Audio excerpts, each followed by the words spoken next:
용납의 의미를 무겁게 좀 생각해보는 시간입니다. 용서와 용납의 차이가 뭔지 아시나요? 풍삼기에 그런 내용이 나오죠. 용납은 상대방의 부족함과 연약함을 내가 주는 것입니다. 받아들이는 것이죠. 용서는 상대가 잘못한 것을 내가 사해주는 것이죠. 조금 차이가 있습니다. 용서가 어려울까요? 용납이 어려울까요? 용서가 더 어려울 것 같죠? 네, 둘 다 어렵습니다. 용서도 어렵고 용납도 어렵습니다. 근데 사실 우리가 용서할 만한 일은 그렇게 많지 않은 것 같고 용납할 일들이 사실은 훨씬 많은 것 같습니다. 어제 우리 운영이 모임을 아까 했다고 했는데 운영이 모임이 좀 파행이 좀 됐습니다. 네, 이유가 뭐냐면 제가 아내와 긴 시간의 대면을 했기 때문에 그렇습니다. 한 5시간 정도 한 것 같아요. 네, 조금 시간을 재보니까 그 정도 되는 것 같더라고요. 어제 이제 아내랑 저랑 긴 대면의 시간이 있었는데 저랑 아내는 성격이 달라요. 정반대입니다. 뭐 MBTI로 따지면 하나도 같은 게 없어요. 어떻게 이렇게 4개가 다 다른지. 저는 ENTP, 아내는 ISFJ. 그러니까 같은 게 하나도 없기 때문에 모든 사물을 다르게 봅니다. 당연히 갈등이 생길 수밖에 없죠. 어제 있었던 일도 제게는 사소한 일, 아내에게는 중요한 일, 이렇게 늘 갈등이 됩니다.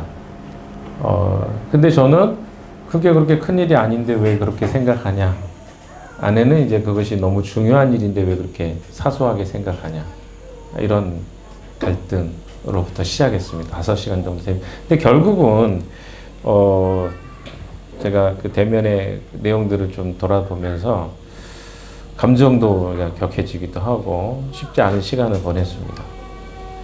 근데 늘 제가 깨닫는 것은 갈등이 없으면 내가 깨닫지 못하는구나. 이런 생각을 다시 좀 해보게 됐습니다. 갈등이 생길 때는 너무 힘들고 그 순간이 좀 버거워요. 누구나 다 겪어본 부분이겠지만 그래서 갈등을 아예 피하는 사람도 있죠. 아마 갈등을 좋아하는 사람 아무도 없을 것 같아요. 그래서 갈등의 그 긴장감 그리고 좋아질 것 같지 않을 것 같은 마음들. 저는 이 사역을 하면서도 오랜 기간 동안 이런 것을 겪었지만 여전히 갈등을 겪을 때는 힘이 듭니다. 그런데 아내랑 제가 만 26년 살았거든요. 만 26년이면 긴 기간 아닙니까? 근데 여전히 제가 아내를 잘 모르더라고요. 이게 참 슬픔이죠. 27년째 살고 있는데 잘 모른다는 사실. 그래서 어제도 끝나고 나서 보니까 아내가 말하는 것들이 이 갈등의 과정을 통해서 끝난 다음에 돌아보니까 보이더라고요. 그 전까지 안 보였던 것들이 보이기 시작하는 놀라운 일들이 벌어졌습니다. 힘들었지만 깨닫게 된 것은 갈등이 나에게는 필요했구나. 그리고 이것을 통해서 아내를 더 알게 됐고 또 하나님 주신 마음은 그래요. 그건 누가 준 마음도 아닌데 주님 나에게 이런 걸 원하시겠구나 라고 하는 생각을 갖게 됐어요. 무슨 말이냐면 제 아내는 제가 온전히 우리 아내에게 집중하기를 원합니다. 근데 제가 온전히 우리 아내에게만 집중하지 않고 있는 모습을 이야기하면서 보게 됐어요. 나에게 관심사가 되게 많네? 근데 우리 아내는 저에게 모든 관심이 아내에게 가 있기를 바라더라고요. 그게 맞는 말이죠. 너무 당연한 이야기. 근데 제가 생각할 때는 나는 이것도 필요하고 이것도 해야 되고 저것도 해야 되는데 어떻게 당신에게만 집중해? 라고 말하고 있는 제 자신을 보게 됐습니다. 근데 주님이 저에게 그런 말씀을 하시는 것 같아요. 갈등의 과정 속에 끝난 다음에 결국은 주님이 내게 원하시는 것은 이런 거구나. 나한테만 관심을 가져라. 근데 내겐 너무 다른 관심사가 많은 거죠. 주님 말고도 좀 재밌는 게 많은데요. 이런 고백 같은. 그래서 주님 이런 과정을 통해서 내게 이걸 가르쳐 주기 위해서 말씀하셨네 라는 생각들을 좀 어제 해보았습니다. 원영이들은 회의하고 있는데 저는 이제 갈등이 더 되죠. 왜냐하면 뭐가 중요할까? 약속을 했는데 이 두 사이에서 끼어가지고 무슨 생각하겠어요? 해결을 위한 해결이 될 수도 있죠. 빨리 해결해야 이게 될 수도 있고. 근데 지금 중요한 것이 그럼 뭐지? 나에게는 이런 생각들, 갈등들을 좀 생각했습니다. 근데 중요한 건 지금 아내하고 나의 문제가 더 중요하지. 이 다른 영역들에 대해서 내가 신경 쓰는 건 그 다음이지. 이런 생각하기가 참 쉽지 않은 것 같아요. 주님이 우리에게 그렇게 생각하지 않을까. 저에게는 그렇게 말씀해 주셨어요. 나만 좀 봐. 왜 이렇게 다른 것에 관심이 많아? 아내와의 이야기 속에 깨달은 것은 주님 내게 그런 걸 원하시겠다. 그래서 그런 아내를 만나게 감사하다고 생각이 듭니다. 우리 아내가 참 많이 힘들었겠다 생각도 좀 들고요. 개인적으로. 복잡한 마음들 많이 있었을 건데 긴 기간 26년 살면서 깨달은 겁니다. 여러분 잘 깨달을 것 같죠? 쉽지 않습니다. 저도 긴 시간 싸웠어요. 중국에서부터 시작해서 긴 시간 싸우면서 조금씩 알아가긴 하는데 여전히 한 사람 알아가는 것도 이렇게 어렵습니다. 오늘 말씀을 시작하면서요, 제가 이 간증을 좀 나누고 싶었어요. 이게 참 우리의 삶이 그렇게 뭐 대단한 거 하는 것 같지만 사랑하는 사람 사랑하기도 참 버겁다. 가까이 있는 사람 사랑해주기도 힘들고 그런 생각을 합니다. 여러분 중에 아마 이미 풍삼기를 마치신 분들이 계실 겁니다. 풍삼기의 그 부록이나 이 내용들에 보시면요, 이런 글들이 있습니다. 하나님이 우리 인간들을 위해서, 우리 모두를 위해서 원래 가지고 계셨던 계획은 무엇인가? 이 풍삼기 부록에 나와 있는 내용이죠. 이 질문에 이런 답이 있습니다. 첫 번째 내용인데요. 하나님은 우리 각자가 하나님과 인격적 관계를 맺도록 만드셨다는 것입니다. 풍삼기 시작하기 전에 꼭 이 과정을 하는데요. 거기에 이제 첫 번째 이야기가 하나님은 인간과 인격적 관계를 맺도록 만드셨다. 그래서 이 하나님과의 관계, 또 하나님과의 인격적 관계를 맺도록 하나님 우리를 창조하셨다는 것입니다. 그래서 우리는 너무 많이 이런 이야기를 듣잖아요. 인격적 관계가 뭐냐? 이 내용이 성경이 가르치는 독특한 내용이라는 것입니다. 다른 곳에서는 아마 이런 내용이 없을 거예요. 아니, 다른 종교에서 어떤 신과 인격적 관계를 맺고 있다는 이야기를 들어보셨나요? 그냥 대부분의 종교는 그냥 신과는 좀 인격적 관계가 아니라 그냥 내게 축복을 주거나 저주를 내리는 대상으로 생각하지, 그 관계 속에서 어떤 교제를 한다거나 사귐을 갖는다거나 이런 것들은 없을 겁니다. 근데 하나님은 독특하게도 인간을 바라보시면서 인격적 관계를 이야기하셨다는 거예요. 그래서 성경에서는 하나님과 우리 사이에 인격적인 관계 맺음이 가능하다고 이야기하고 있습니다. 그리고 이런 하나님과 인간 사이에서 인격적인 관계를 누리도록 우리에게 축복하셨다고 이야기하고 있습니다. 방금 애완견 잃어버린 사람 있냐고 물어봤는데 우리는 외환견이나 외환양이라 그러나요? 양이들도 있죠.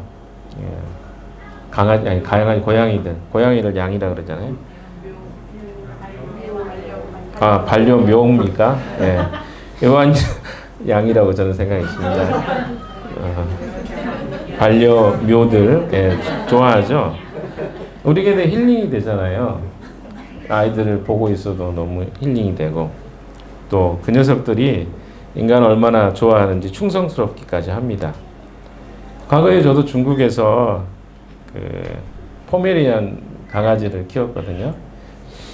하늘이라는 이름도 기억납니다. 하늘이라는 아이를 키웠는데 태어난 지 얼마 안 됐는데 제가 그 아이를 데리고 집에 왔는데 아이가 얼마나 잘 따라다니고 이게 막 예쁜지 조그만해가지고 걔가 걸어다니는 자체도 너무 사랑스럽더라고요. 근데 제가 잘 못 키워가지고 3일 만에 죽었어요.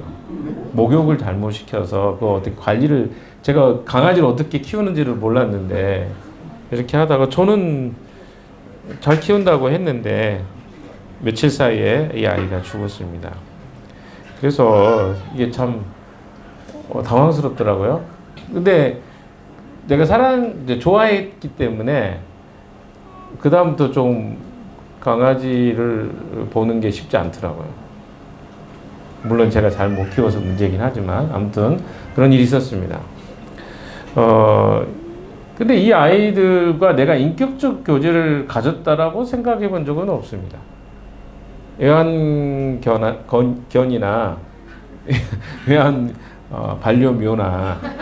반려묘가 잘 생각이 안 나네요. 아무튼 키워본 적이 없어가지고 인격적 관계를 맺을 수 있나요? 없죠. 왜 없을까요? 이 아이들에게는 영혼이 없기 때문에 그렇습니다. 영혼이 없는 자와 우리는 관계 맺을 수가 없습니다. 인격적 관계는 영혼이 있는 사람들과만 맺을 수 있습니다. 그러나 우리가 하나님의 허락하신 독특한 관계 맺음의 이유는요, 하나님이 우리를 그런 독특한 관계 맺음의 대상으로 생각하시기 때문입니다. 우리가 좋아하는 스바냐서 3장 17절을 보시면 이렇게 기록되어 있습니다. 나의 하나님 여호와가 나의 가운데 계시니 그는 구원을 베푸실 전능자시라. 그가 너로 말미암아 기쁨을 이기지 못하시며 너를 잔잔히 사랑하시어 너로 말미암아 즐거이 부르며 기뻐하시리라 하리라. 이렇게 말씀하고 있습니다. 하나님이 뭐라고 이야기하고 있어요? 그래서 인간을 얼마나 사랑하시는지를 느낄 수 있습니다. 너로 인하여 기쁨을 이기지 못하신다고 표현하고 있습니다. 여러분은 누군가를 인하여 기쁨을 이기지 못하신 적이 있으십니까? 이게 부부들이 좀 있는데 한번 서로 마주 봐보실래요?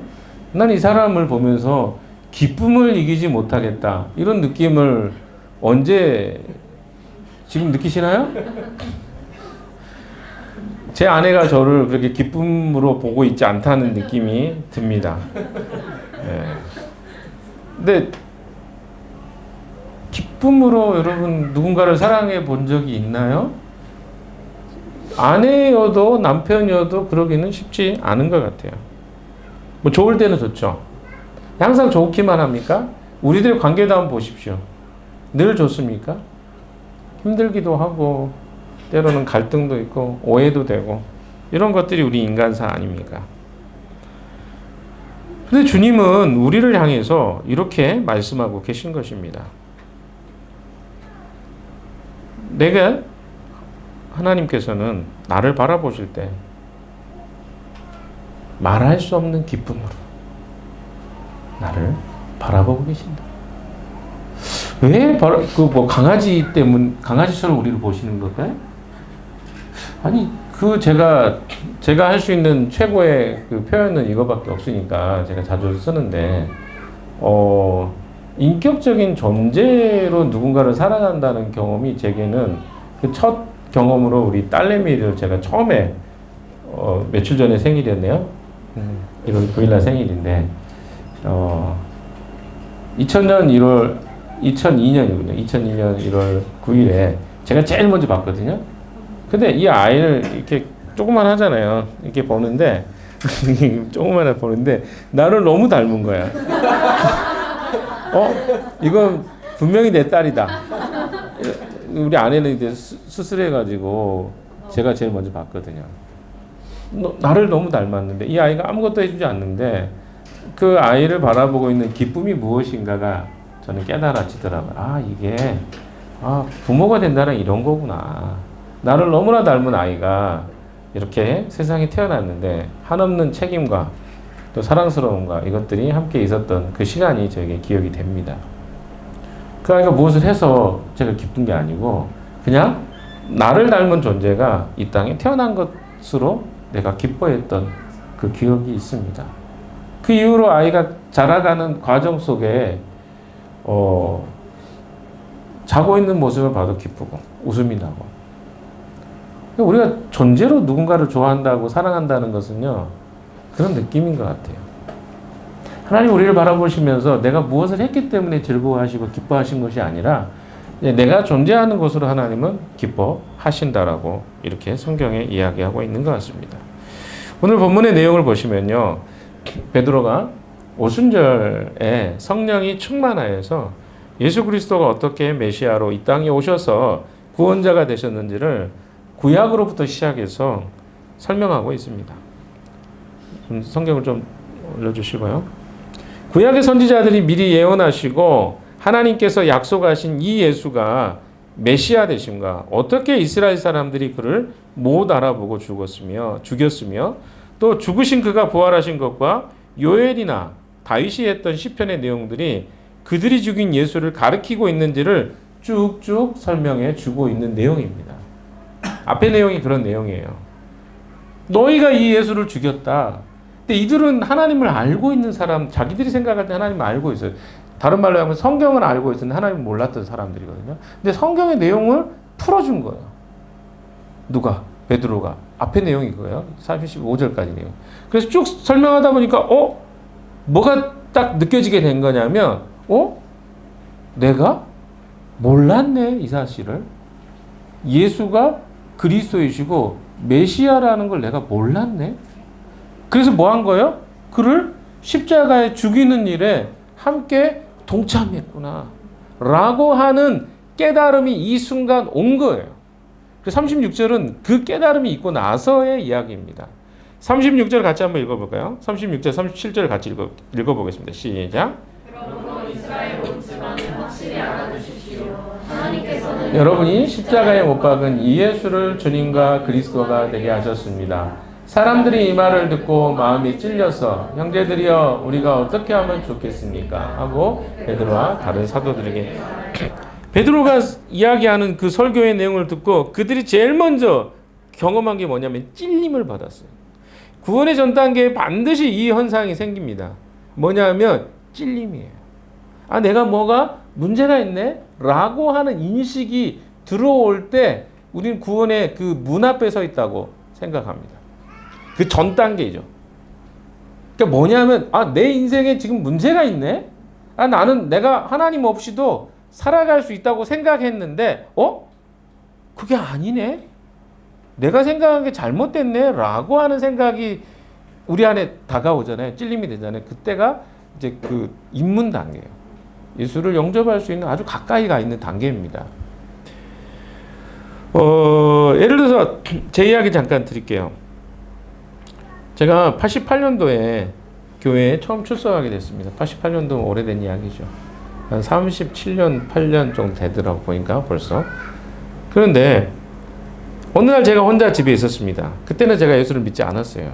고등학교 2학년이었는데 혼자 있었어요, 그날. 그런데 저희 집에 일단 한 사람이 먼저 방문했습니다. 여호와 증인의 사람이었어요. 기억이 나요. 파수대를 갖고 왔어요. 그래서 파수대 그때 팔았거든요. 500원 뭐 이렇게 좀 500원 1,000원 주면 이렇게 사는, 모르겠어요 왜 그렇게 들고 왔는지. 근데 저희 집에 와가지고 저한테 이런 이야기를 했어요. 제가 기억이 나요. 지금 38년 됐는데 기억이 난다 그랬잖아요. 그 현상이 있었기 때문에요. 마태복음 24장을 저에게 설명을 해줬어요. 저는 성경에 대해서 전혀 모르는 건 아니었지만 거의 모른다고 생각할 정도의 사람이었습니다. 근데 그 말씀을 쭉 읽어주는데 그 말씀 속에 제가 찔림이 딱 되는 순간이 있었어요. 뭐였냐면 성경에 이 세상의 시작과 끝에 대해서 설명하고 있다는 거예요. 그리고 앞으로 일어날 일들에 대해서 설명해 주는데 24장 6절 7절을 읽는데 거기에서 했던 이야기가 난리와 난리의 소문이 있을 것이다. 민족이 민족을, 나라가 나라를 대적하여 일어날 것이다. 곳곳에 기근과 지진이 있을 것이다. 라는 말을 들었습니다. 그게 오늘 일어나고 있는 현상이라는 거야. 그걸 2000년 전에 이미 예언이 되어졌고 그 일이 지금 일어나고 있는데 너는 알고 있니? 라는 질문이었어요. 근데 저는 한 번도 그런 생각을 해본 적도 없었고, 교회에서, 그 교회는 몇 번 다녔거든요. 교회에서 성경에 대해서 들었지만 그게 어떤 의미인지도 몰랐고, 근데 그날 유독 88년도에 그날 제게 그게 아마 2월 정도 된 것 같아요. 그날 그거까지 기억나거든요. 왜냐하면 그 다음 주에 제가 교회를 갔거든요. 네, 2월 14일 날 갔던 기억이 납니다. 근데 그 순간 무슨 느낌이 들었냐? 나 이것도 모르고 있어? 두려움이 딱 들어오는 걸 느꼈어요. 내가 아무것도 모르고 있네. 이 세상이 돌아가는 원리와 원칙도 모르고 난 내 삶을 살고 있었네 라고 하는 생각이 제 안에 불현듯 들어왔어요. 두렵더라고요. 나는 내 인생을 왜 이렇게 모르고 살고 있었지? 성경에서 이런 예언들이 일어나고 실제로 그런 일이 일어나고 있는데도 불구하고 나는 잠자고 있는 것 같은 느낌이 딱 들었는데, 그 사람이 그 이야기를 하는 순간 제 안에 그런 두려움이 들어왔거든요. 그래서 제가 교회 가야 되겠다 생각을 해서, 근데 여와징이는 아니고 교회를 가야 되겠다. 근데 그날 오후에 또 한 팀이 왔어요. 저희 집에. 제가 다니게 됐던 교회의 친구들이 저를 찾아왔습니다. 그날 2번의 방문이 있었어요. 근데 제 마음에 두려움이 생긴과 동시에 교회에 대한 강렬한 끌림이 그때 생겼습니다. 집에 있는 사람들이 저에게 어떤 이야기도 한 적 없어요. 그냥 저는 예수 믿지 않는 가정에 태어났고 믿는 사람이 아무도 없었어요, 그 당시에. 근데 제가 복음이 그렇게 다가왔어요. 이 세상에 내가 모르는 세상이 있네? 그럴 수도 있겠는데? 라고 하는 어떤 것들로부터 시작해서 제 안에 이 하나님에 대해서 알고자 하는 마음이 시작됐던 것 같습니다. 여러분, 성경은 이런 것들을 기록해 놓은 책입니다. 우리 인생과 삶에 대한 해설서 같은 거예요. 내가 알지 못하는 것들이 지금 이 세상에는 존재합니다. 돌아가고 있습니다. 그냥 나는 열심히 살기만 하면 되는 걸로 생각하는데 아니요. 하나님은 하나님의 일들을 역사 속에 이루어가고 계십니다. 내가 모르는 것뿐이죠. 우리 잘 아는 이야기죠. 히스토리. 저도 예전에 대학에 들어가서 가장 신선했던 게 히스토리입니다. 히스토리가 뭡니까? 히스와 스토리의 복합어잖아요. 두 단어가 합쳐진 거예요. 그의 이야기. 나는 그 역사가 뭔지도 몰랐네. 예수 그리스도의 이야기구나. 그리고 어떻습니까? 지금 몇 년도로 우리가 살고 있어요? 2026년도. 예수가 오시고 2026년이 지난 거예요. 우리가 이렇게 생각할 수 있죠. 그 당시에는 그 나라들이 힘이 있어가지고 그렇게 그 기호를 연호를 삼았겠지. 근데 한번 생각해 보세요. 무슬림 국가든 불교 국가든 모든 나라가 이 연호를 사용합니다. 심지어 북한 사람들하고 제가 이야기를 해봐요. 그 사람들은 주체로 삼아요. 김일성이 탄생한 날을 기점으로 살아요. 그래서 1912년생이거든요. 김일성이. 1912년생이니까 100주년이 아마 언제입니까? 2012년이었어요. 제가 그걸 기억합니다. 그래서 제가 주체 몇 년이시죠? 근데 다른 나라 사람 다 그렇게 안 합니다. 2026년이라고 합니다. 라고 하니까 그 사람이 수긍해요. 그러니까 무슨 말이냐면 가장 중요한 역사의 주인공이 누군지를 우리는 모르고 산 거예요. 베드로가 그 이야기를 한 겁니다. 그래서 베드로의 이야기를 조금 정리해보면 이런 이야기죠. 베드로가 3가지 아주 중요한 이야기를 하고 있습니다. 오늘 본문에. 다음 38절 넘어가 봅시다. 중요한 이야기를 합니다. 첫 번째 뭐라고 얘기합니까? 회개하십시오. 사람들이 찔려서 마음에 찔림을 받고 형제예요. 그럼 우리 어떻게 하면 됩니까? 이 질문이 되게 중요한 질문이에요. 그럼 어떻게 하면 되죠? 베드로가 너무 친절하게 이야기해 줬어요. 뭐라고 이야기합니까? 회개하십시오. 회개 이전에 있어야 될 일은 당연히 진리에 대한 선명한 깨달음입니다. 그러니까 지금 베드로는요, 예수가 누구인지 설명을 했어요. 그래서 예수가 누군지 이해했단 말이에요. 이해한 사람들에게 나오는 질문은 뭐냐면, 그럼 내가 어떻게 할까? 이 질문이 그 다음에 후속으로 나오는 겁니다. 분명한 것은 그리스도인이 된다는 것은요. 이런 내용들을 정확하게 이해하는 것으로부터 시작됩니다. 이게 이해가 없는데 내가 믿겠다? 예수를 내가 내 주인으로 받아들이기 불가능합니다. 그러나 구원에 대한 반응은 뭐냐면 내가 어떻게 해야 될까요? 그럼 어떻게 하면 될까요? 이 질문이에요. 그리고 거기에 대한 답이 이겁니다. 회개라는 것입니다. 회개가 뭔지 좀 생각해 볼까요? 뭐 우리가 많이 알 거죠. 하말타노라는 단어를 씁니다. 하말타노. 이게 뭡니까? 화살을 쐈는데 어디로 맞아야 돼요? 관역에 맞아야 돼요. 근데 관역에 빗맞은 거예요. 이걸 하말타노라. 그럼 뭡니까? 관역의 방향을 다시 수정하는 거예요. 내가 지금 살아가고 있는 삶의 방향이 잘못된 삶의 방향이었네? 내 인생이 잘못된 길로 가고 있었네? 내가 바른 길로 가야 되겠다. 라고 돌이키는 걸 이제 회개라고 이야기하는 것이죠. 돌아서는 것입니다. 그래서 하나님께로 방향을 전환하는 것. 이걸 회개라고 이야기합니다. 내가 다른 길로 가고 있었네. 제가 가고 있는 길이 잘못된 길이었네요. 라고 인정하는 것입니다. 이제 더 이상 그 길로 가지 않겠습니다. 이런 걸 회개라고 이야기하는 거죠. 우리가 회개하고 돌아오면 나타나는 현상이 있습니다. 뭐가 있냐면요. 보이기 시작해요. 뭐가 보이냐면 하나님의 심판이 보이기 시작합니다. 성경에 이야기하고 있는 것들은 예수 믿으면 축복이 있고 예수 믿으면 뭐 복 받을 거고 이런 이야기 많이 듣잖아요. 근데 사실은요. 예수를 보기 시작하잖아요. 그러면 세상이 얼마나 하나님의 심판 가운데 있는지가 보이게 돼요. 여러분이 조금만 이 세상의 정세를 보시면 보이는 것들이 저는 많이 있을 거라고 생각합니다. 일본을 비롯해서 얼마나 많은 나라들이 지금 지진이 난카이 대지진이 있을 거다. 난카이 트로프 지진이 있을 거다. 근데 그게 언제 일어나도 이상하지 않다. 근데 최소 30만 명이 죽을 거다. 이런 예측이 그래요. 그걸 너무 당연하게 생각해. 여러분이 그 땅에 산다고 생각해. 내가 지진이 일어나는데 30만 명이 죽는 게 너무 당연한, 거기 산다면 어떻게 살 것 같아요? 불안하겠죠. 근데 일본만 그렇습니까? 곳곳이 지금 제가 여러 차례 이야기 드렸지만 시간의 흐름을 과거로 제가 다 돌아가는 건 없지만 제가 50년 조금 넘게 살았으니까 봤을 때 지금처럼 막 이렇게 변동이 큰 시기가 돌아가, 날씨도 그렇고요.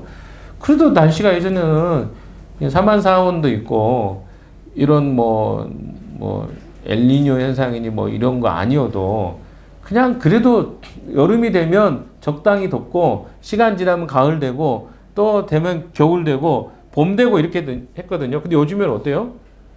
그냥 여름 됐다가 거의 겨울 바로 되고 막 이런 느낌이 들잖아요. 그러니까 지금 우리는요, 우리가 그걸 느끼는지 못 느끼는지 상관없이 그런 어떤 지각 변동이나 기후 변화나 수많은 어떤 변화들 속에 지금 살고 있는 거예요. 그것들이 보이기 시작해요. 그러면 또 어떻습니까? 아니, 전쟁이 일어나는 게 지금 시간 문제잖아요. 그게 남의 일이 아니잖아요. 우리나라가 처해 있는 것도 전쟁이 일어날 수 있는 위험의 요소들이 얼마나 많았습니까? 우리가 모르는 사이에 수많은 일들이 일어났다가 사라지곤 합니다. 여러분, 이게 우리가 살고 있는 세상이에요. 보이기 시작해요. 그럼 뭐냐면 정말 위험하네?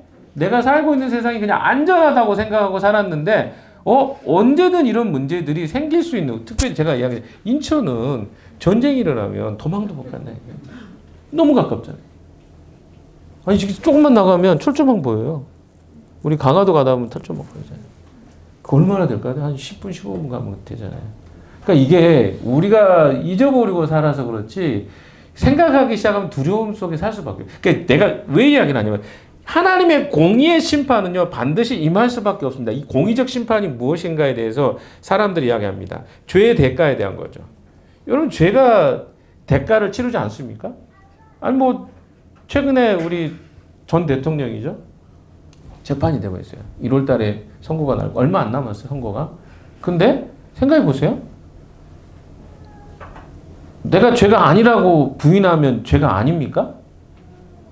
우리가 그렇게 살고 있는 것 같아요. 내가 아니라고 부인하면 죄가 아닌 줄 알아요. 그리고 벌써 1년 됐잖아요. 뭐 계엄으로부터 시작해서 1년이 지났는데 어떤 사람이 그냥 그렇게 사는구나. 이렇게 생각할지 모르겠어요. 죄 지어도 그냥 사는구나. 근데 놀라운 일이 뭔지 아십니까? 반드시 심판은 있습니다. 그게 없으면 이 공정한 세상일까요? 아니, 내가 훔쳐도 상관없고 살인을 해도 상관없고 잘못을 해도 상관없는 세상에 우리가 산다면 이게 지금 세상이 맞는 건가요? 마찬가지 아닙니까? 하나님과의 관계 안에서 우리의 관계 문제가 깨졌기 때문에 그것으로 인한 심판이 곳곳에 일어나고 있는 것에 대해서 우리가 눈 감고 사는 거예요. 그것에 대해서 보이기 시작한다는 거죠. 회개하기 시작합니다. 하나님이 피조물로 지음받았던 내가 하나님이 아닌 다른 목표를 향해서 살아갔던 것이 보이기 시작한다는 거예요. 제가 어제 아내랑 5시간 대면하면서 내가 진짜 악한 사람이구나 이런 생각을 해요. 그러니까 뭐냐면 내가 하나님께 내 시선이 가 있지 않으면요. 무슨 생각이 드냐면 내가 옳은 걸로 생각해요. 내가 맞다고 생각해요. 상대가 틀렸기 때문에 그것에 대해서 가르쳐주고 싶어요. 언제까지? 내 시선이 하나님께 향할 때까지. 우리 기준은 늘 주관적이잖아요. 내가 옳은 거예요. 그럼 어떻게 그걸 판결할 수 있어요? 내가 옳기만 하면. 이런 것들이 우리 안에 너무 가득해요. 그러니까 세상 안에 살고 있는 이 죄의 모습이 우리 안에 너무 많은데 우리가 예수를 믿고 있지만 여전히 그런 모습들이 우리 안에 있습니다. 얼마나 고집스럽고 얼마나 죄스러운 모습이 많아요. 그런데 내가 하나님 앞에 나아가면요 보여요. 안 가면 안 보여요. 이게 놀라운 일입니다. 그러니까 내가 괜찮은 것 같아요 다. 왜냐하면 나는 나를 안 보거든요. 근데 다른 사람은 나를 봐요. 내 모습이 어떤지 알아요. 근데 늘 나는 누구만 지적해요? 다른 사람만 지적해요. 왜? 내가 안 보이니까. 이게 우리 모습이에요. 근데 하나님은 우리의 모습을 거울처럼 보여주십니다. 회개할 때. 그래서 내가 얼마나 죄인인지가 보여요. 그걸 베드로가 이야기하고 있는 것입니다. 회개해라.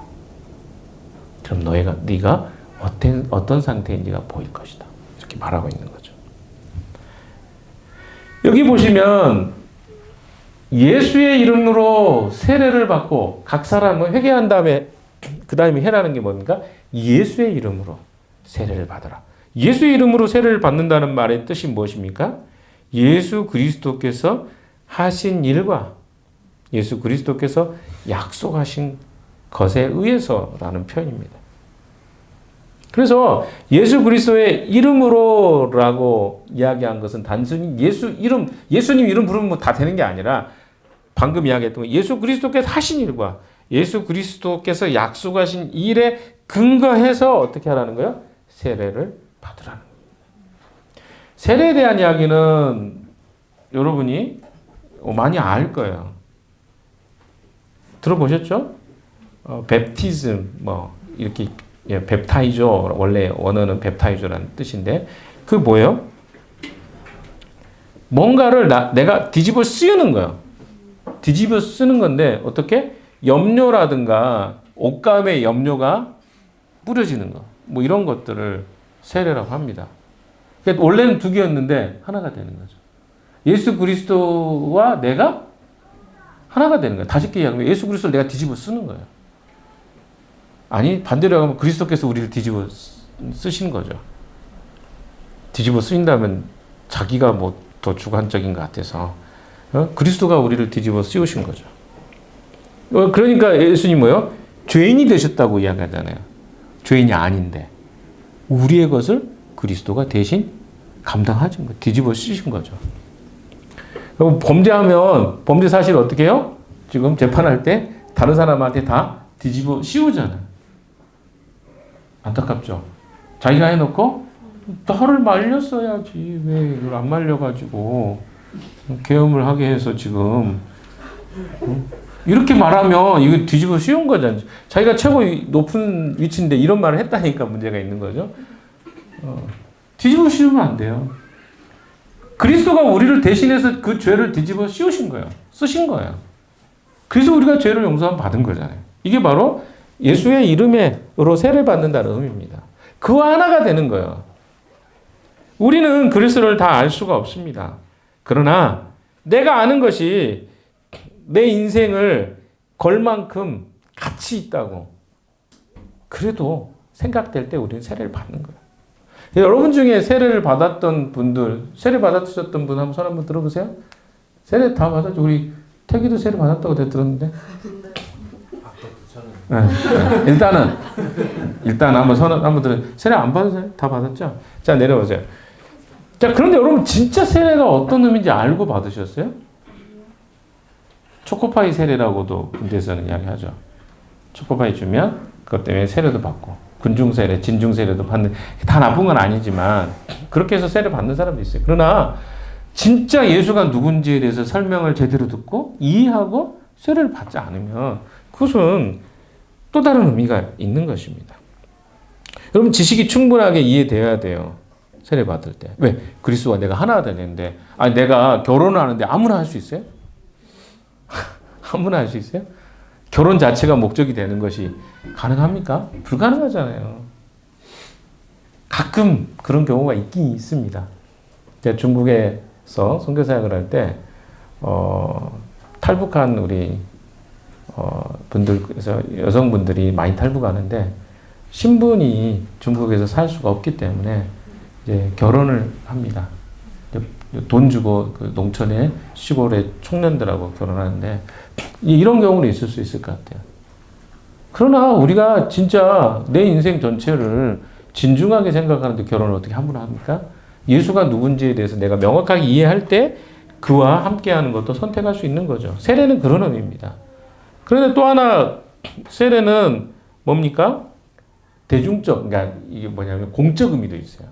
그냥 개인이 내가 세례 받았으니까 나는 그냥 크리스찬으로 살아갈게 라고 생각하는 게 세례가 아니에요. 그게 뭡니까 그러면? 로마서 10장에 이렇게 말씀하고 있죠. 10장 10절인가요? 사람이 마음으로 믿어 의에 이르고 입으로 시인하여 구원에 이르느니라. 마음으로 믿는 것뿐만 아니라 뭐라고요? 입으로 고백하는 겁니다. 그러니까 세례는 뭐냐면 공적 의미가 굉장히 강합니다.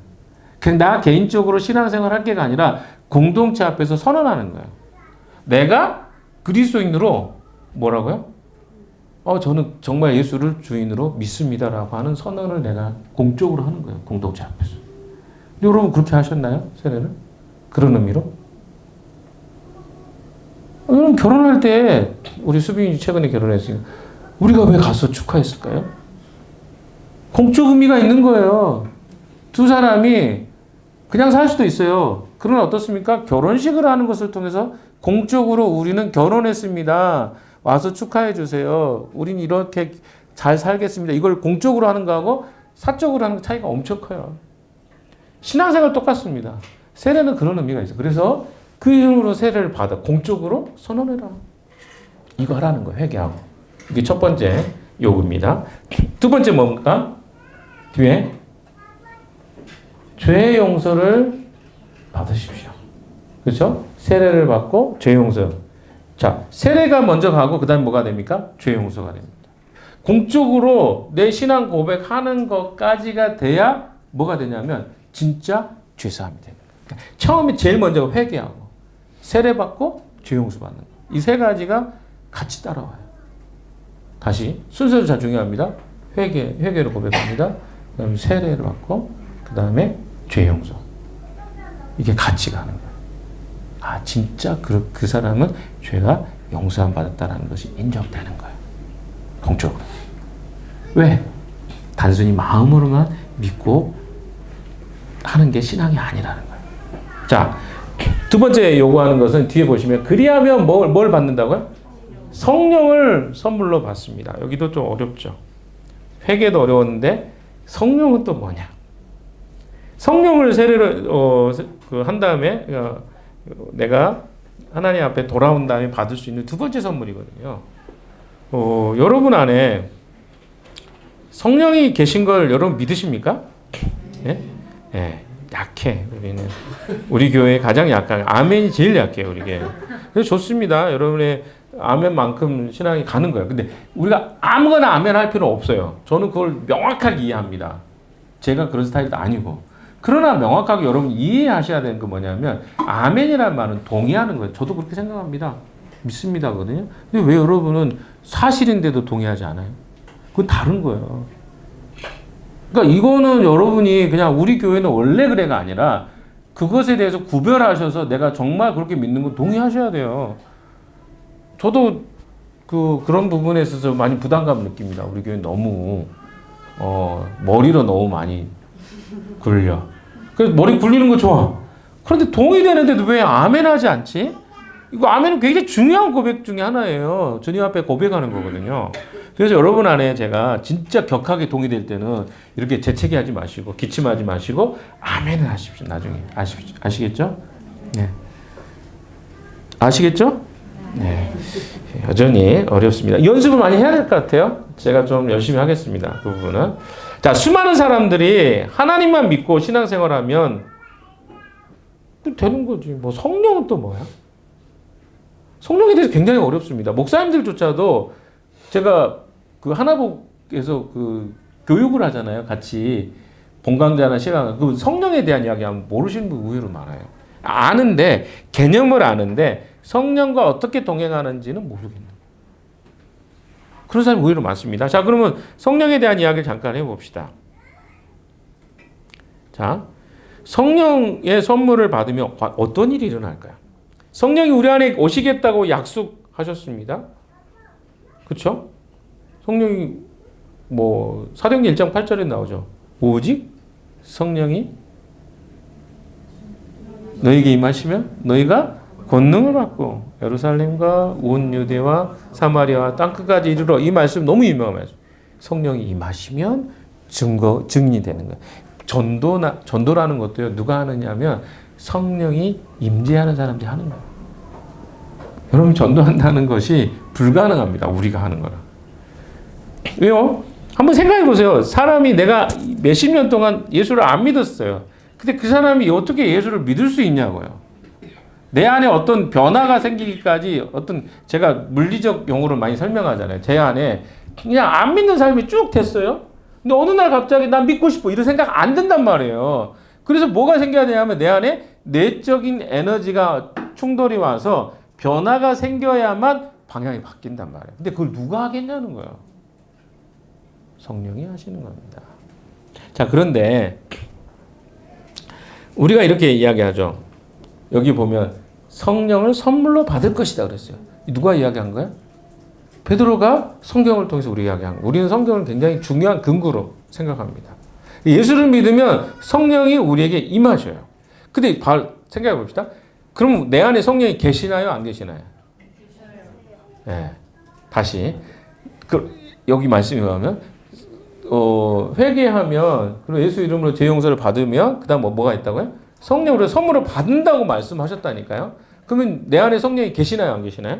계시죠. 자, 그러면 성령의 선물을 받았으면 여러분 그 성령을 느끼십니까? 느끼는 사람도 있을 수 있죠. 뭐 예를 들어서 이렇게 표현하면 너무 불충한 이야기지만 좀 설명을 해보면 우리가 아이를 임신한다 했을 때 그 아이가 내 안에 잉태된 날로부터 엄마가 느끼나요? 못 느끼죠. 뭐 대부분이 다 뭐예요? 네. 병원에 가보거나 혹은 뭐 검사를 해보거나 그렇게 알지. 딱 그 아이가 생긴 시점 나 임신한 것 같아. 나 느꼈어. 이렇게 생각하는 사람이 누가 있어요. 이상한 거지 그 사람은. 그렇잖아요. 그러니까 성령이 우리 안에 계신다는 걸 우리가요 알아요. 근데 아는데 어떤 방법으로 아냐면 느낌으로 알 수는 없는 거예요. 다양하기 때문에 너무 느껴지는 거나 생각은 다양하기 때문에. 그래서 성령이 임하신 것을 우리가 알 수 있는 방법은 성경이 그렇게 말씀하고 있기 때문에.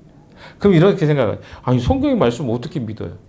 그럼 여러분 그걸 못 믿으면 우리는 믿음이 자라지 않습니다. 그래서 무슨 말이냐면 내가 느껴지지 않아도 내 안에 성령이 계신 것을 믿는 삶이 그리스도인의 삶이라는 거예요. 왜? 내가 회개하고 회심하면서 내가 그리스도를 받아들였으면 내 안에 누가 계신다? 성령이 계신 것을 믿는 거죠. 그래서 우리 안에 성령이 계신 것을 우리는 믿음으로 알게 되는 거예요. 이게 믿음이에요. 그러니까 전혀 다른 근육이죠. 우리가 보통 근육하면 뭡니까? 힘을 쓰는 게 근육이잖아요. 그렇죠? 근데 이거는 뭐예요? 우리 안에 다 달라요. 근육이 다 다르잖아요. 아니 제가 뭐 봤냐고요? 보면 알잖아요. 그냥 체형만 봐도 이 사람은 근육이 좀 있겠구나 없겠구나. 그렇죠? 우리 안에 좀 근육이 있어 보이는 사람 몇 사람 있잖아요. 재원이나 택이나 뭐 종석이 정도까지 인정, 1, 2, 3는 인정할 수 있을 것 같아요. 그 나머지 사람들은 우리가 그렇게 근육질이라고 말하기 좀 그렇잖아요, 우리가. 그런 거 아는 것처럼. 성찬이가 굉장히 나도 있는데 이게 표현인데 뭐 성찬이도 넣어줄까요? 아무튼 아무튼 이 근육을 사람마다 다르잖아요. 그쵸? 그 외적인 게 달라요. 성령에 대해서 우리가 인식하는 것도요 다 다양합니다. 어떤 사람은 그쪽 근육을 써본 적이 없는 사람은 몰라요. 아무리 하기도 몰라요.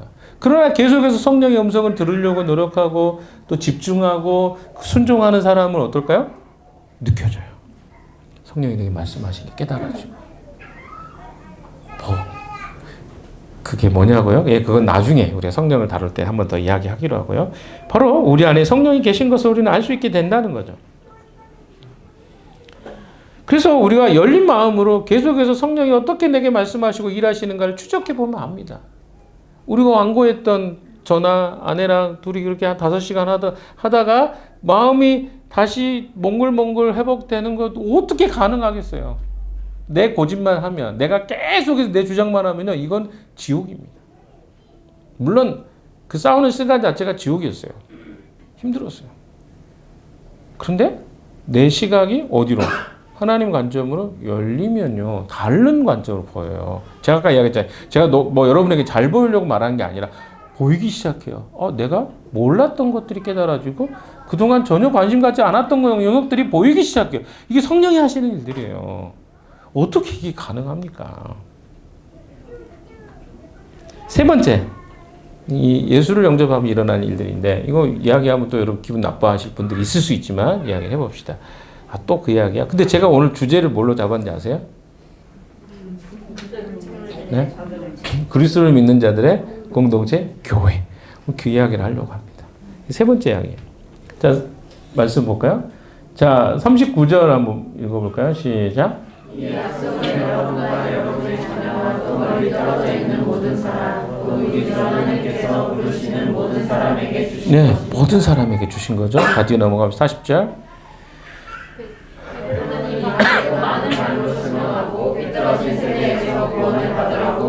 네, 권면했습니다.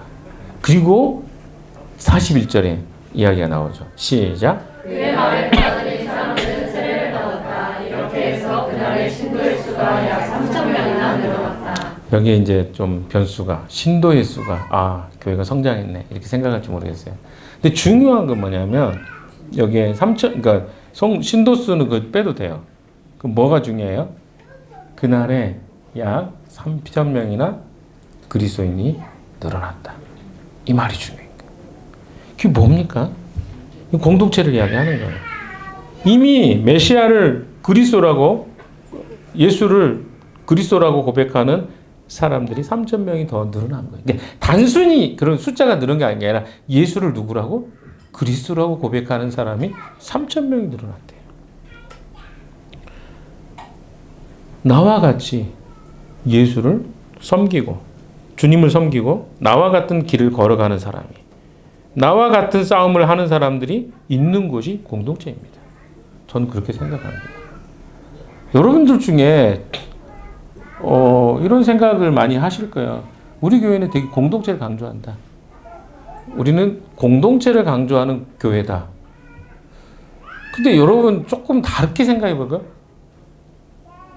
아니 그러면 교회가 공동체가 아니면 뭡니까? 혼자 신앙생활 하는데 주일날 모여서 예배드리는 것을 여러분 교회라고 생각하십니까? 이것에 대한 질문을 좀 드리고 싶어요. 여러분 궁극적으로 질문해 보셔야 돼요. 하나복이나 우리 교회는 공동체에 대한 굉장히 중요한 것들을 많이 이야기합니다. 여러분 근데 한번 상식적으로 생각해 보세요. 어른 아이가 태어났는데, 우리 시완이가 태어났는데 부모가 없어요. 알아서 잘할 수 있어 혼자? 이건 너무 당연하잖아요. 지금 우리 아이들이 있는데 이 아이들이 부모 없이 킵니까? 잘합니까? 가정에 들어가는 건 너무 당연한 거 아닙니까? 왜 가정에 들어가는 거죠? 돌봄이 필요해요. 이게 없이는 사람은 살 수가 없어요. 그리스도인도 마찬가지예요. 내가 혼자 이 하나님이 없는 세상 속에서 혼자 태어나가지고 혼자 이 세상을 이길 수 있다고요? 에이, 저도 힘들던데요.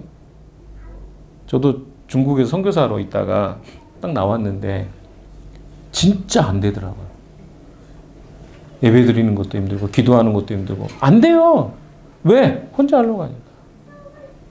여러분은 잘 하실 수 있나 봐요? 아니 진짜 잘 하시는 분이 있으면 좀 소개 좀 해주세요. 어떤 분인가 제가 좀 배워보게.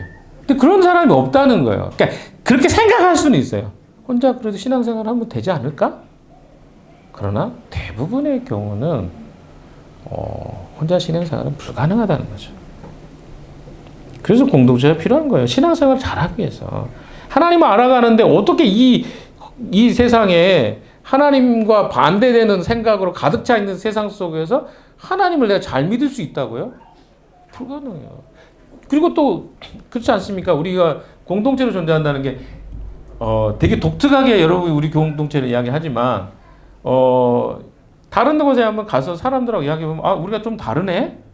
생각이나 이런 게 다르네? 느끼는 거 교회마다 다 달라요. 색깔이 다 다릅니다. 왜? 공동체적 가치관이 다르기 때문에 그래요. 어떤 사람은 이렇게 이야기할 수 있어요. 저는 우주적 교회가 중요한 사람입니다. 우주적 교회란 말이 이런 거죠. 하나님을 믿는 모든 믿는 사람들의 공동체를 저는 우주적 교회라고 생각합니다. 그래서 저는 우주적 교회를 주장합니다. 제가 오늘은 이번 주에 이 교회, 다음 주는 저 교회, 그 다음 주에는 또 다른 교회 갈 거예요. 왜? 저는 우주적 교회가 교회라고 생각하니까. 이렇게 생각할 수도 있을 것 같아요. 근데 여러분, 하나님이 누군가를 사랑하라고 할 때 여러분 누구를 사랑할 수 있어요? 우주적 교회라고 하면 아프리카 사람들부터 더 사랑하실 겁니까? 이거 어렵단 말이에요, 이게. 그래서 우리가 사랑하는 대상도 어디서부터 시작해요? 가까운 곳에부터 시작합니다. 그래서 그러니까 가장 가까운 곳에부터 시작해서 멀리 가는 거죠. 이게 사랑의 원칙이에요. 예수님도 그래서 내 이웃을 어떻게? 내 몸과 같이. 내 이웃을 내 이웃과 같이 사랑하라고 하지 않고 그렇잖아요. 그러면 사랑하는 게 되게 복잡하죠. 내 이웃을 뭐 어떻게 사랑해? 근데 우리가 원칙을 주님이 내 이웃을 내 몸과 같이 사랑하라고 했다고 하면 다른 말로 이야기하면 뭡니까? 내가 나를 먼저 사랑하고 그 다음에 사랑하는 거구나. 내가 사랑하는 것에 근거해서 다른 사람 사랑하는 거구나 라고 이해하면 되는 거예요. 근데 우주적 교회를 사랑하듯이 사랑해라. 너무 모호하잖아요. 누구를 사랑할지 구체적이지 않잖아요. 그래서 주님은 공동체 가까이 있는 사람들을 사랑하라고 이야기하시는 것입니다. 그래서 이 부분을 여러분이 잘 기억하시면 좋을 것 같아요.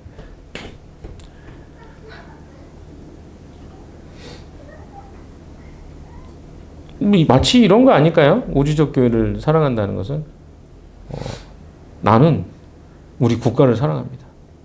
그래서 저는 국가가 저의 가정입니다. 이렇게 생각해요. 그래서 저는 한 가정에 속할 수가 없습니다. 이런 말이죠. 아니 우주적 교회를 내가 생각하고 그 교회를 사랑한다는 거 이런 표현이에요, 사실은. 그래서 되게 모호한 이야기예요. 되게 멋있어 보이지만 그건 구체적이지 않은 겁니다. 또 여러분, 우리가 그리스도인 된다는 것은요, 나의 중심이 예수 그리스도가 되어서 다른 사람의 종이 되는 것입니다. 그러니까 내가 뭐요? 나의 중심이 예수가 되는 거예요. 그래서 누구의? 다른 사람을 섬기는 자가 되는 게 바로 예수를 믿는다는 의미거든요. 왜? 예수가 나를 사랑하셨기 때문에. 그 요한일서 3장 16절 말씀인가요? 이로써 내가 사랑을 알고, 어때요? 예수가 나를 위해서 십자가에 죽으신 것으로 내가 사랑을 알고, 내가 형제와 자매로 해서 나의 목숨을 바치는 것이, 나의 목숨을 버리는 것이 마땅하니, 버리는 것인지 뒤에가 정확하게 생각 안 나네요. 마땅하니라. 내 목숨을 줄 수 있는 거예요. 주님이 이 사랑을 먼저 보여주셨기 때문에 내가 이것으로 사랑을 알고 이 사랑을 형제와 자매에게 배우하겠습니다. 이런 말이잖아요.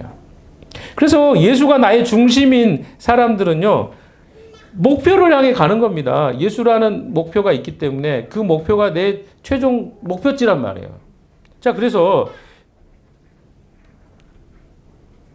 이렇게 고백해 볼 수 있을 것 같아요. 내가 예수님에 대해 관심을 갖게 되면요, 당연히 그분이 사랑하는 사람을 나도 사랑하고 살겠습니다. 이 고백이 나오지 않겠어요? 제가 여러 차례 이야기 드렸잖아요. 내 아내가 사랑스러우면 그 아내가 사랑하는 사람들을 사랑하게 됩니다. 내 남편이 사랑스럽지 않으면 그 남편이 속한 사람들도 싫어요. 원리가 같습니다. 예수가 나에게 사랑스럽잖아요. 예수가 관심을 가지신 사람들에 대해서 사랑을 하게 됩니다. 이게 교회의 원리예요. 그래서 진정한 그리스도인이라면요, 이걸 사랑하게 돼요. 나와 비슷한 사람들, 주변에 비슷한 사람들이 있습니다. 여기도 있구나, 나와 같은 사람들이. 근데 가치가 같죠. 예수가 중심이 된 사람들. 그냥 단순히 그냥 예수 믿는다는 말만 하는 게 아니라 예수를 주인으로 삼기는 사람들을 나는 사랑합니다. 왜? 내가 예수를 사랑하니까. 두 번째, 이것이 교회예요. 우리 교회에 대해서 사람들이 이러쿵저러쿵 하지만 교회가 뭡니까? 다시 이야기해 볼까요? 제가 얼마 전에 이야기했죠. 교회가 뭡니까? 여러분의 교회는 어디 있습니까? 누가 물어봐요. 그럼 어디에 있어요? 카페가 우리는 교회입니다라고 말하십니까? 카페는 교회가 아니에요. 모이는 공간이에요. 그래서 우리가 검암으로 장소를 이제 옮기려고 지금 거의 하늘가족들이 다 찬성했으니까 검암역 근처로 옮기려고 합니다. 그럼 어때요? 검암역이 우리 교회예요? 아니란 말이에요. 여러분 착각하니까 자꾸 교회를 옮긴다고 생각. 장소를 옮기는 것뿐이, 장소 옮기는 게 뭐가 그렇게 중요해요? 중요한 건 교회가 어디 있어요? 우리가 교회잖아요. 내가 그리스도 안에, 예수 그리스도가 내 안에 계시잖아요. 그럼 내가 교회고 우리가 함께 모이는 것이 교회이기 때문에. 그래서 여러분이 조금 더 구체적으로 이야기하면 저는 이런 가정교회에서 모임을 합니다. 우리 가정교회는 여기입니다. 가정교회 식구들이 거기서 모이니까. 우리 연합교회는 건맘교회에서 모입니다. 건맘에서 모입니다. 이렇게 말하면 되죠. 아, 장소를 이야기하시는군요. 그럼 건맘에서 모입니다. 근데 교회는 우리 예수를 주로 고백하는 사람들의 모임이니까 저는 정기적으로 여기서 모여서 모임을 합니다. 그 사람들이 질문하겠죠. 왜 교회를 그렇게 말해? 근데 성경에서는 교회를 그렇게 이야기하거든요. 예수 그리스도를 주로 고백하는 무리를 교회라고 하지 장소를 교회라고 한 적이 한 번도 없단 말이에요. 근데 사람들은 계속 교회 팝니다. 이런 이야기도 있어요. 무슨 교회를 팔아요. 예수 그리스도를 주로 고백하는 무리를 교회인데, 물론 장소를 거기다 담아갖고 하는데 그게 잘못된 표현이에요. 교회 장소 아니면 예배당 이렇게 하는 건 이해가 되지만, 여러분 교회라는 의미가 여러분의 각인이 되면요 절대 말하지 않는 것들이 있단 말이에요. 아시겠어요? 왜? 교회를 함께 모여서 이렇게, 이 다음부터가 뭐냐면 어떻게 신앙생활 하는가가 나와요. 그래서 이제 결론입니다. 우리 안에 이런 생각들이 있었으면 좋겠어요. 로마서 14장 7절 8절에 보시면 나중에 찾아보십시오. 거기 보시면 바울이 우리라는 표현을 쭉 합니다. 그러니까 뭐냐면 제가 한번 읽어드릴게요. 우리 가운데는 자기만을 위하여 사는 사람도 없고 또 자기만을 위하여 죽는 사람도 없습니다. 우리는 살아도 주님을 위하여 살고 죽어도 주님을 위하여 죽습니다. 그러므로 우리는 살든지 죽든지 주님의 것입니다. 여기서 계속 뭐랍니까? we 혼자라고 이야기하지 않아요. 나는 이라고 말하지 않습니다. 우리는 이라고 합니다. 근데 우리는이라고 했을 때 거기 안에는 성장한 사람도 있고 성숙하지 않은 사람도 있고 왜? 바울과 함께 했던 선교팀을 보십시오. 마가는 중간에 도망가 버렸잖아요. 베드로하고 바울하고 바나바는 대통 싸웠잖아요. 여러분 교회는 그런 것도 있어요. 갈등도 있습니다. 없는 게 교회가 아니에요. 사람들이 착각해요. 교회 모여서 있으면 갈등이 없는 게 아닙니다. 늘 하는 일이 뭐냐면 갈등의 문제였어요. 초대교회 안에 있었던 대부분의 문제가 갈등 문제잖아요. 고린도 교회 매일 갈등이었어요. 성적인 문제도 있었어요. 소송의 문제고 이혼의 문제도 있었고 다 그런 것들이에요. 그래서 우리 안에 갈등이 있는 걸 너무 두려워하지 마십시오. 교회는 그러라고 모인 거예요. 함께 그렇게 하면서 주님을 향해 가는 것이 교회입니다.